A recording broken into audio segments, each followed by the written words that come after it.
to waba mo se na po ye dentist obi wu de na po ya ade afi don dentist bi mo ya ba to waba no ena doctor be no ye dentist and this for na nek kan kwasasam sa na po ye dentist na me na po a ka me do na papa ne tama bi wanu na me o se ena what you say when you sure say we sitting na utware ya ba to waba the dentist and no be a can and an apple save the day. All the parliamentarians were there looking on.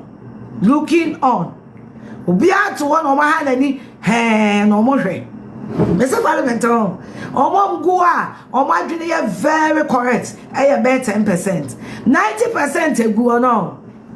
90% go on. They are just there. So they better be any Parliamentarian. Na yamia, Ashia, na yamia. It should have been the opposite. Me read video now say shit. Rather than one message target to see. Because that was a main target, you know. Main target and that was sort of thing. And Brian I no shed black teeth and no general. Me was I rather I want to pay ya. And now Papa no tina and don't you call the bodyguard. Papa no tea and the town. Main target you are Pamponini. Me who video na am si nyankopon as ade ba ko pa pese wo ye ma me this year no ade ba ko pe ka kum na tikesie abofom na moja fi heba no won say next time yam promise nyame hospital wo na mo promise asori nine ona nyame na no am wagede because main target wo no wo de na mchen Nanu ya tia musemfa afenoma akinima emfa afenoma akinima afenoma akin kwa lucy ye afenoma akin ne constituency abase na doma amenya ho abase ye ka bibia no wa ye wutiki tuwa bi o jese wa dwen se asante mai MPP die wo be mafia ye na nwa na minim kwan a nyame na Papa was so busy as I am here. Wednesday, wouldn't you know? Ya committee. That's what I say. Would the council of elders as someone be candidated? Is there why hijack MPP Nana honorable? Fellow Ghanaians, why hijack MPP Nana? In my own way. Why hijack here? You are chim for hijack party. My own. I want to Becky. When nam as I will both say will be a ukunu and in some ukunu catch any hour today. And I will know who has selective dementia.